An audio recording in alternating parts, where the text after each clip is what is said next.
ito kasi tinalis ko guys. Ano to? Stitch. Ayan. Stitch yung tinalis ko ngayon. Ayan.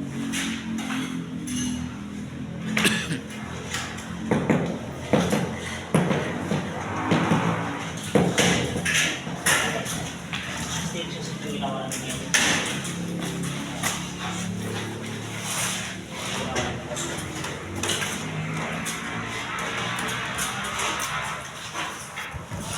Ayan guys, yung naman ng stitch. Ayan.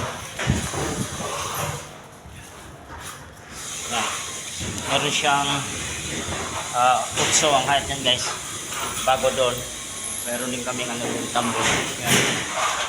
Yun ang ginawa ko ngayon guys. Ganda. Ayan lang guys.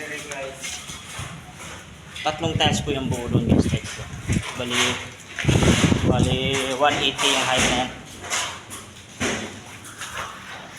Yan, salamat.